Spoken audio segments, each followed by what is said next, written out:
micrófono. Sí, sí, sí, tiene un radio de unos 3 metros y medio, me parece, y de fidelidad tiene de solamente 1,5 metros. Ya, vamos a ver.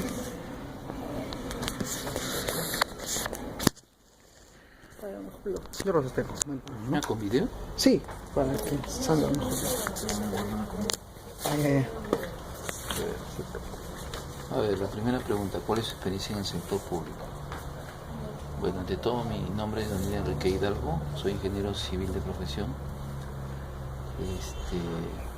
He estudiado mi carrera en la Universidad Nacional de Ingeniería, tengo una maestría en gerencia de la construcción y actualmente me encuentro cursando el segundo ciclo del doctorado de ingeniería ambiental.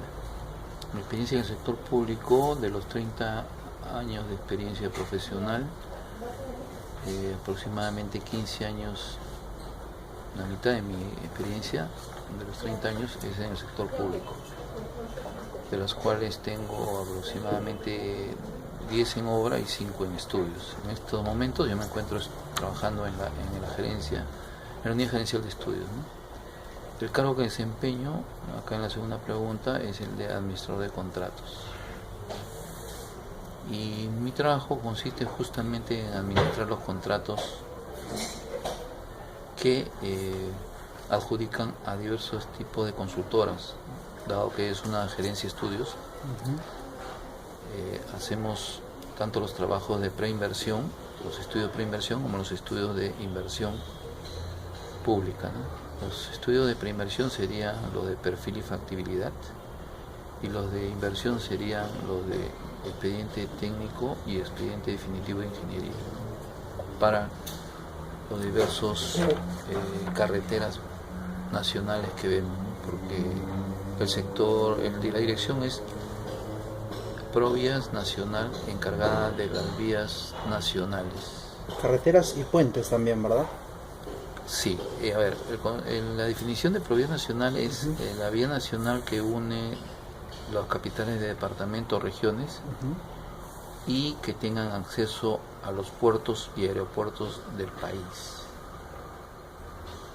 Ese es el concepto o la definición de lo que vendría a ser Provías Nacional, lo que es lo que ve, ¿no? Vía nacional. Vía nacional está consideradas las que unen capital y departamento y que son pavimentadas, ¿no?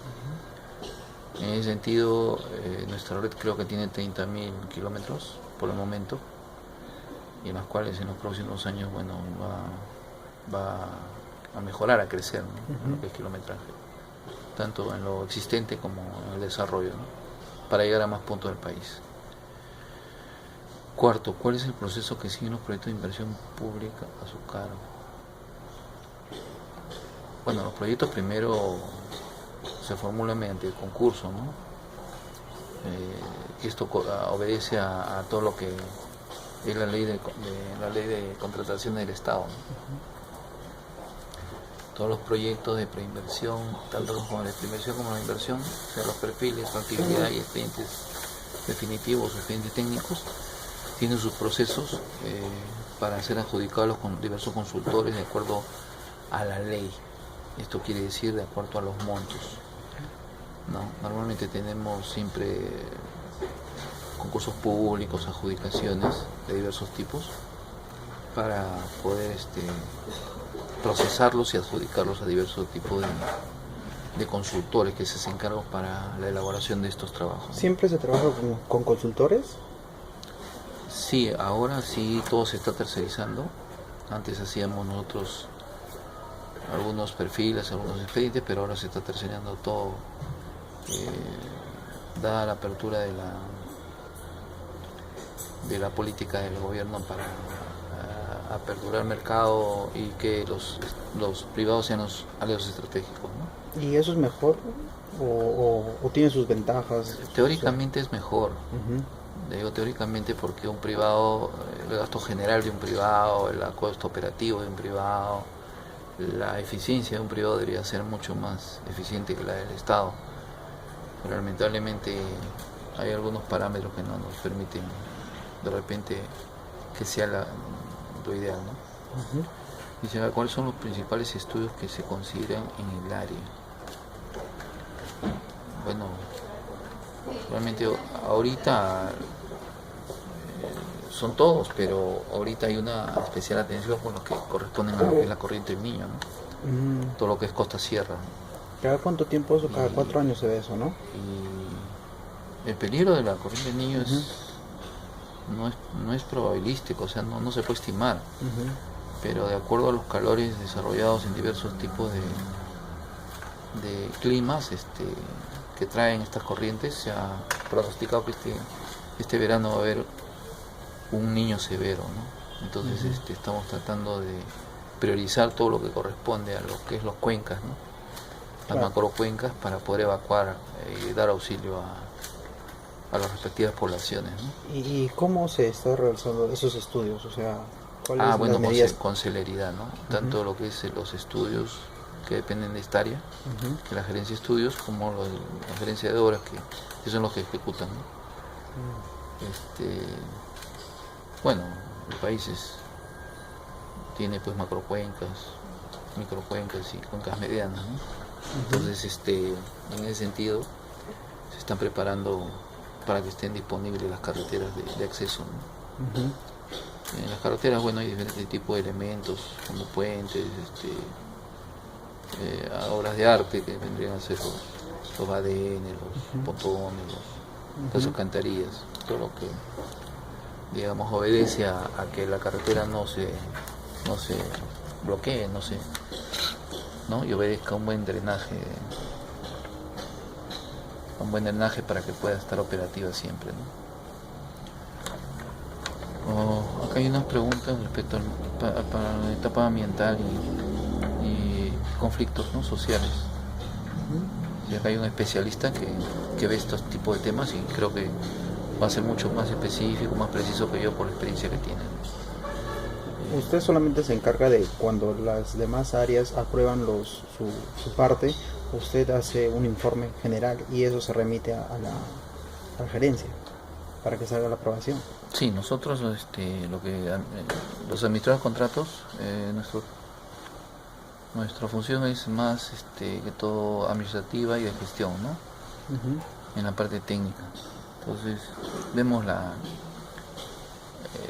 durante la elaboración del estudio, en sus diversas especialidades, evaluamos los tiempos, la calidad de observaciones y la calidad de revisiones que hacen nuestros especialistas para poder, digamos, darle conformidad a estas especialidades para luego darle una aprobación al expediente, al estudio, mediante una resolución directoral, ¿no? A mediante resolución directoral. Más o menos, dependiendo el grado, ¿cuánto tiempo demoran cada especialidad en salir aprobada?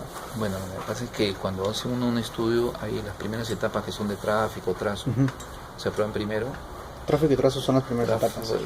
Trazo y tráfico son las primeras especialidades que se aprueban para poder definir ya lo que es estructuras, lo que es hidráulica, o sea, el trazo de la carretera, por qué ríos pasa, qué drenaje necesita, por lluvia, por cruce de ríos o cruce de diversos tipos de fluidos, ¿no? En caso de pontones, elementos de pontones, badenes, alcantarillas, ¿no? Se dimensiona de acuerdo a la cantidad de agua en cada sector, ¿no?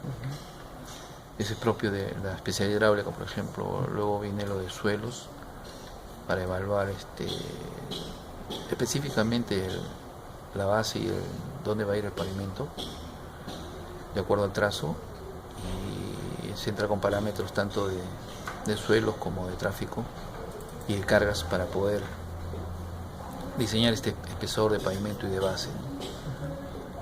También tenemos la especialidad de geología, que estudia la parte de formaciones geológicas, ya mucho más, desde un punto de vista mucho más macro que lo que es suelo, porque muchas veces las formaciones geológicas vienen acompañadas pues de grandes volúmenes de corte o de movimiento, de un suelo dinámico, ¿no? Y eso afecta Entonces, al presupuesto final. Sí, no, y más que nada que como pasan por algunas cuencas, en las partes elevadas hay cargas de agua, en las cuales pueden por lluvias o por deshielo, pueden colapsar y traer abajo un huaico o una carga de material, ¿no? Puede lubricar y venirse abajo, trayendo consecuencias para la carretera que nosotros estamos diseñando, ¿no? Así que entonces es especiales toma en cuenta. Y la última o las últimas en evaluar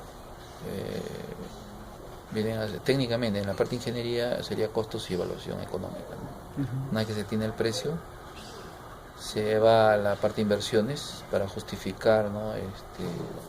La inversión como proyecto para que el MES lo apruebe como monto, ¿no? Paralelamente se desarrollan las especialidades de ingeniería ambiental de acuerdo a una calificación.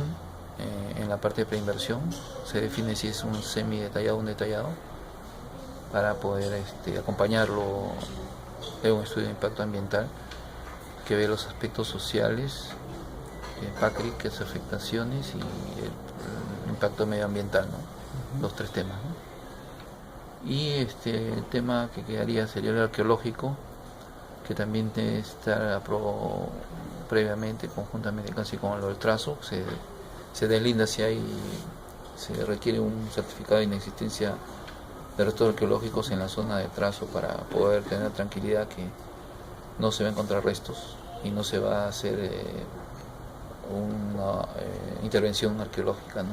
Como rescate, claro, o recuperación, restauración, recuperación. Porque las zonas que pasamos deberían estar libres de todos los restos arqueológicos, ¿no? Y ahora, hablando acerca de su experiencia en el trabajo, usted ¿cómo encuentra? El área ambiental es obviamente es importante, pero los demás estudios que se realizan siempre van de la mano del área ambiental, y en algún proyecto usted encontró algún problema en esta área, solamente en área ambiental o social. Lo de tema de impacto ambiental es lo más importante. Quizás, pero no se ve en esa magnitud porque no son problemas a corto plazo ni a mediano plazo.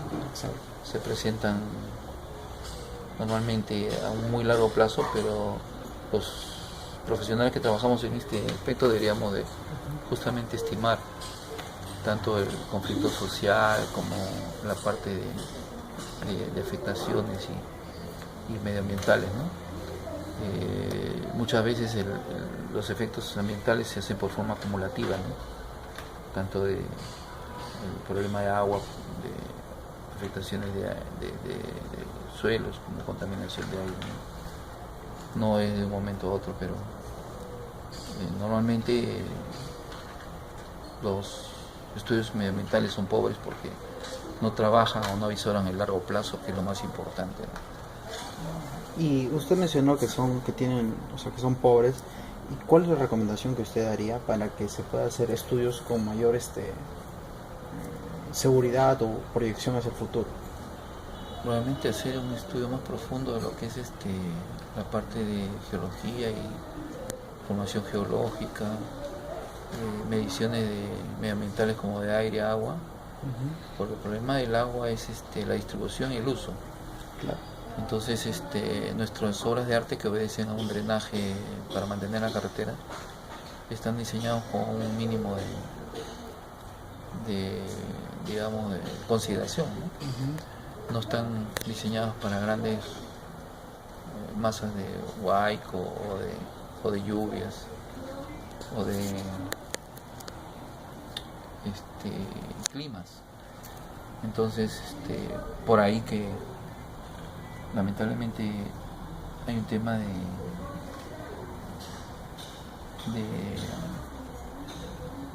de sectores, ¿no? De fronterizos, ¿no? La carretera dice, bueno, la carretera es de esta región, pero realmente esa carretera no debe ser esa región nomás porque alimenta a la que continúa, ¿no? Entonces realmente el Perú debería estar dividido en cuencas y microcuencas, ¿no? Y macrocuencas, ¿no? Para poder tener el agua no divide, el agua une. Lamentablemente acá en el Perú, bueno, o decimos algo tradicional de que un río divide dos departamentos. Vamos a Iñaipari y el río divide Perú, Bolivia y Brasil, lo cual no debería ser, ¿no? Yo le dije en 2008 que estuve en la oportunidad de estar en Acre, en Arias, Brasil, y como los bolivianos y los brasileños, le dije pues que el agua no debería desunirlos, sino unirlos, porque tenían agua de río superficial y también agua de lluvia. Entonces no le faltaba, pero lamentablemente se pelean por el agua. Entonces debe haber criterios de cuenca. El agua tiene que ser un elemento básico para la vida y que debe estar dirigido al sentido común y a la unión social, no a la desunión como se ha presentado en varios sectores del país, ¿no? Y asegurarnos un nivel de calidad de aire, agua y de suelo para la conservación de la fauna y flora, ¿no? Dos últimas preguntas, ingeniero. Cuando se realizan las obras de construcción de carreteras, ¿cuáles son los principales contaminantes o efectos que se ven en el medio ambiente cuando se elaboran, que usted considera? Tal vez hay mucho material particulado. Sí, porque a ver, los botaderos, las canteras son los que más afectan, digamos, en este sentido. Necesitamos material para base y eliminar con material de corte. Claro. Entonces muchas veces se eligen lugares no propios para la eliminación y deja que se lo lleve al río, pero aguas abajo tenemos problemas porque esa carga en algún momento se va a depositar y esto altera la geología o la topografía digamos, de la pendiente más baja, ¿no? En el caso de las canteras, bueno, hay una depredación de algunos materiales, pero digamos no se valora, ¿no? Hablando de valor, no de precio, ¿no? Verdaderamente lo que es este tipo de intervenciones, ¿no? Es como la madera, ¿no? La cortan y no toman el tiempo que va a crecer y la dan a un precio prácticamente solamente de extracción, pero no de exploración, de muchos factores que intervienen, ¿no? Igual podemos hablar de la minería, igual podemos hablar de la ganadería, ¿no? La vaca consume por medio de 15.000 litros por vida, ¿no? Y a la hora que venden la carne de la vaca o del vacuno, no toman en cuenta la cantidad de agua. ¿Por qué? Porque el agua está ahí, ¿no? Está a disposición y no tenemos un verdadero valor para ponerle a los insumos de los lácteos y la propia carne que produce un vacuno, ¿no? Para terminar, ingeniero, unas últimas palabras que quisiera dar tal vez a los compañeros. La recomendación a los estudiantes es que es a nivel de, creo, de conciencia, ¿no? O concientización, o como concienciación, como lo llaman ahora, de que como profesionales tienen que entender evaluar y diagnosticar los problemas de impacto ambiental a largo plazo, porque son los que nos van a afectar y que de repente en un momento dado no los vemos. Para esto sí se necesita mucha conciencia y mucha ciencia, ¿no? Monitorear. En el mundo no falta agua, lo que falta es mejorar los usos, mejorar las políticas, lineamientos, gestión del agua, del aire y de los suelos, para poder tener un mejor desarrollo, ¿no? Tener una mejor ganadería, tener una mejor agricultura, tener buen abastecimiento a las zonas urbanas, ¿no? Lamentablemente hay un criterio occidentalizado, urbano, plano, horizontal de la ecología, de los impactos, y lamentablemente cuando se hace un estudio de la parte minera, en la parte de carreteras, no se consideran todas estas variables que de repente he tenido la oportunidad de conversar con ustedes. Lo demás, estoy a su disposición. Yo trabajo acá a través del señor que me entrevista, tiene mi correo y mis teléfonos para poder de repente dictarles en algún momento un espacio para poder mejorar estos niveles de intervención profesional y académica. Les deseo muchos triunfos en adelante y éxitos por su especialidad, y Que Dios los bendiga a todos. Muchas gracias. Muchas gracias.